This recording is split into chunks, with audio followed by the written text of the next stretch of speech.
The first thing I need to do is that I see the clock, 18 minutes.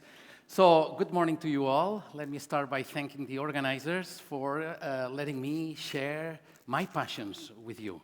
And Julian already described them, so I'll tell you how those passions started.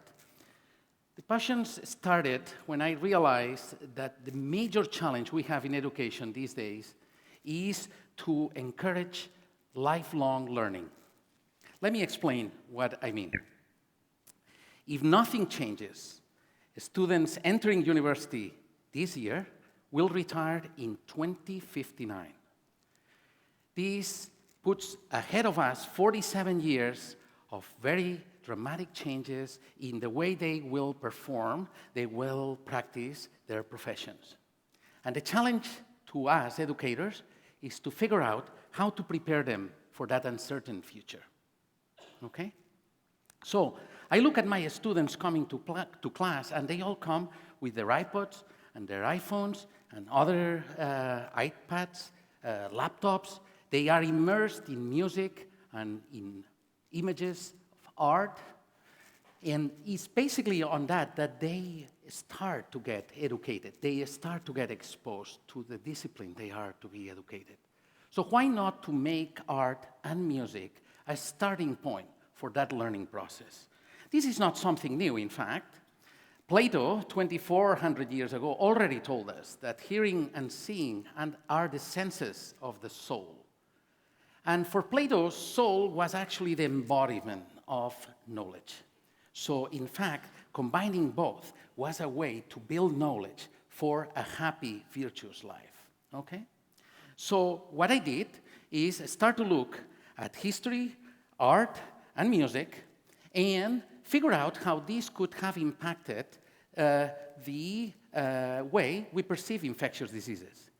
Very, very early on, it turned out that exploration was bidirectional. Infectious music can affect the way we look at art and affect the music composition, and music can actually affect an infectious disease. So what I did is develop tools that can be used from very early on in high school to advance medical education to explore infection and immunity using art and music. Okay? And what I'm going to show you today is 5 examples on how this can happen. So we will look at the interactions between infectious diseases and music and into something that I call infectious music. Now, the first example I'm going to tell you about is how disease symptoms can actually be expressed through music. And for that, we are going to use syphilis and typhoid fever. And we are going to use syphilis because syphilis loves composers. And composers love to get syphilis. So that is the first starting point. And we are going to use what I call the composer that is a textbook of pathology, Franz Schubert. He lived only 31 years, but in those 31 years, he did amazing things, even though he was very, very sick from the start. He had cutaneous disease, a skin disease, he had a personality disorder, got gonorrhea very early on, then got syphilis caused by Treponema pallidum, that's the microbe, and with it came through the 3 phases of syphilis. Primary syphilis and secondary syphilis, both very contagious, and then tertiary syphilis, neurosyphilis, actually, that is not contagious, but is due to the response of the body to the microbe. He was treated with mercury. With mercury came poisoning by mercury, but he actually didn't die of that. He actually died of typhoid fever caused by salmonella. So the thing is, though, during that time, basically, the symptoms of typhoid fever and poison by mercury are very similar in terms of abdominal pain. These are cramps, very similar to labor pain. All of a sudden, they start and get stronger, reaches a limit, and then subsides. And there is a period of time in which there is no pain until the pain starts again. So let's listen to Franz Schubert's fantasy composed around the year in which he was already dying of mercury poisoning and ultimately of typhoid fever. And let's see the pattern of that disease in the music. It starts the pain, and it builds, and more. A little bit of reprieve. And all of a sudden, it started to come again. And again. And again. And then, a little bit of a rest. What is happening here? Typhoid Mary, by the way. And when things seem to be going out, they will start again. Listen now.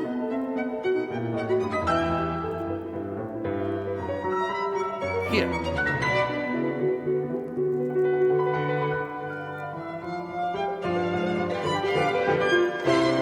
There you go.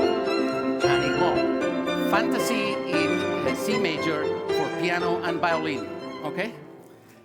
The next one is going to be how can infection help composition? And that is going to be fast because it's syphilis again. But this case is due to one of the side effects of syphilis that happens to be deafness. And with it comes musical hallucinations. This is a condition in which you are looking into something, and rather than seeing, you are actually hearing that something. And that happens with Smetana.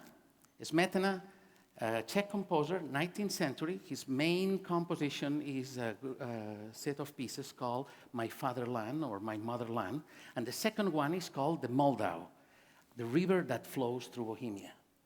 He was looking at the river, and he was hearing music in his head. He himself tells us. He composed that at a time in which he was completely deaf. Completely deaf. He could not hear a thing. He was also going into pure psychosis, and he was subsequently interned into a hospital, psychiatric hospital, where he died in 1884. Let's hear a portion of the Moldau.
Next one that I'm going to show you is an infectious fad. And we are going to use a disease that is also popular among composers, and that is tuberculosis. And we are going to use a composer who actually epitomizes tuberculosis. And it illustrates also another issue about tuberculosis. That is Carl Maria von Weber, the father of German Romantic opera. Look at how he looks like. This was the sexy way to look in early 18th century.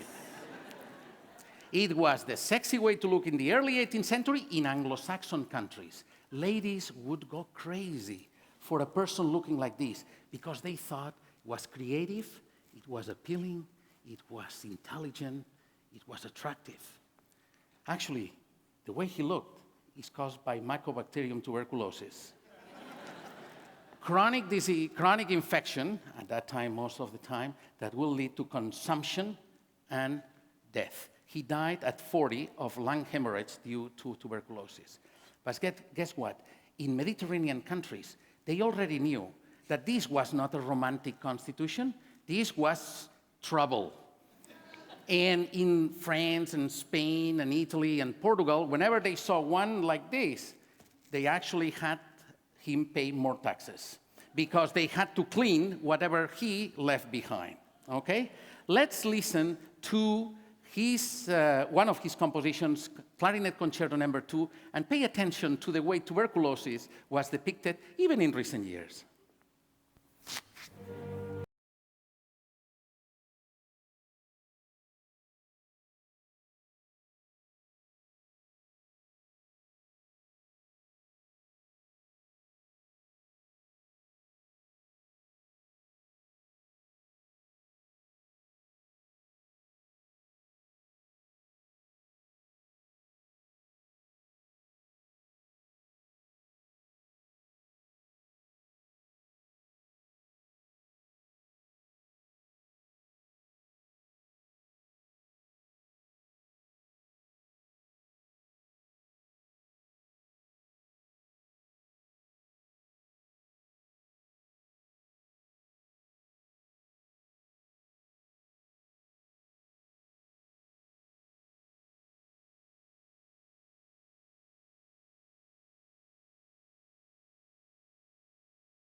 Okay, healthy looks can be detected by the X-ray. Okay, so the next one I'm going to talk to you about is when music can be used as a diagnostic tool and as treatment. Now, this is starting to become serious, but actually the idea started at the end of the 17th century in a disease that you won't see in the textbooks today. The disease is called tarantism. Let's spell it out. Tarantism sounds like Taranto. Indeed, the disease was around the city of Taranto in the southern tip of Italy, and Taranto sounds like tarantula. The region has a lot of tarantulas, indeed. So in the late 17th century, during the time in which there was severe drought and extreme poverty around Taranto, people, usually women, usually young women, started to not get up of bed. And when young women don't get up of bed, young men get very antsy, very antsy. So what they did is they went to the top medical schools in Europe and said, we have a medical problem, come here, let us know what's going on. Doctors from all over Europe went to Taranto, looked at these women, and decided that the disease was caused by a tarantula bite, even though in most cases there was no evidence of a tarantula bite. And then they would have to come with a diagnostic and a treatment tool, and the diagnostic and treatment tool was music.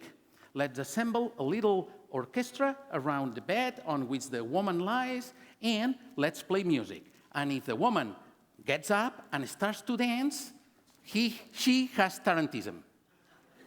And now the treatment is to keep playing until the woman stops dancing. If that happens, she's cured. But if the woman keeps dancing and the orchestra stops, the treatment didn't work and it had to start again. This also illustrates the fact that epidemics do not have to be contagious or have a infectious agent behind. Epidemics are just clusters of a disease on a given time, on a given space. Do you know that music? Spell the word Taranto, tarantula, tarantella. You have heard the tarantella each time that you watch a pizza commercial.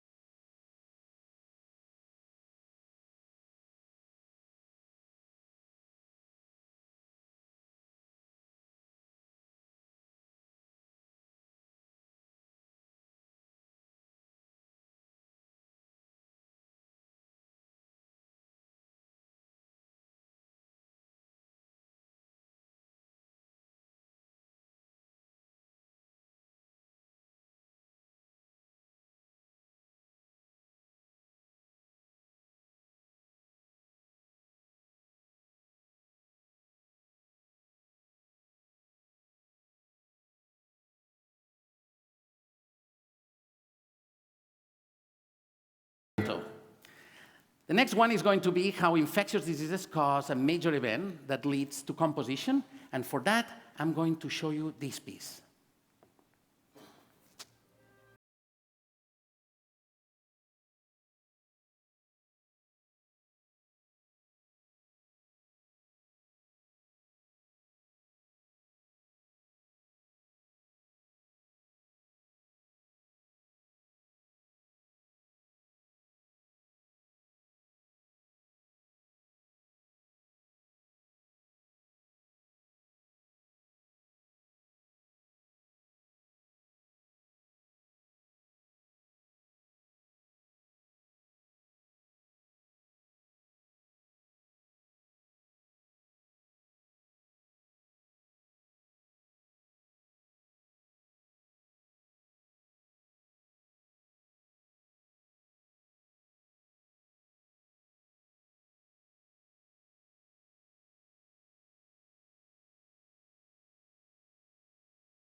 To be,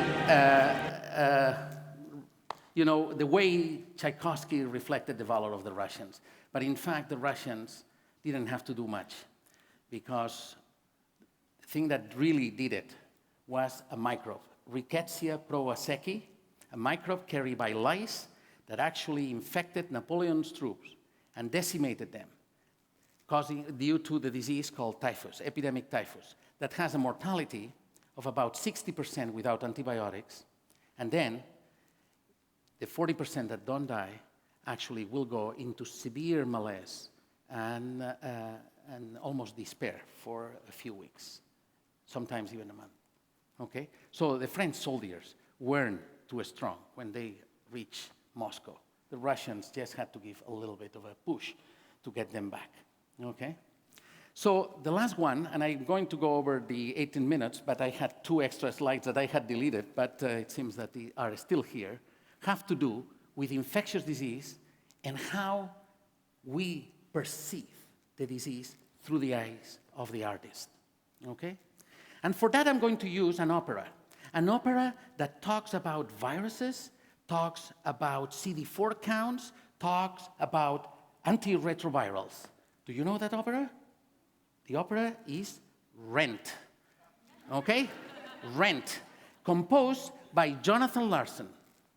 This is the composer. Died at 36 in New York City, shortly after finishing Rent. I show this picture to medical students. 99% say, oh, he died of AIDS. 36, composer, New York, and composing Rent. He had to die of AIDS. They have completely shut down to the fact that this individual looks funny. Look at the feet. These are twice the size of the feet of Michael Phelps. Huge feet, right? This phenotype is due to Marfan syndrome. He died of a dissected aneurysm. He was heterosexual, HIV negative. But the first impression to see the composer of a piece about HIV/AIDS is to see that as a person integrally involved in the disease. We have to be aware of this to make sure that education takes into consideration going beyond the preconceived ideas on a particular disease. I'm going to leave you with a collage that reflects the epidemiology, the development of the disease. Take a look at the pictures, the frequency in which they come, the reflection of what they show, and you will know how HIV developed. And with that, I'll leave you.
Thank you very much.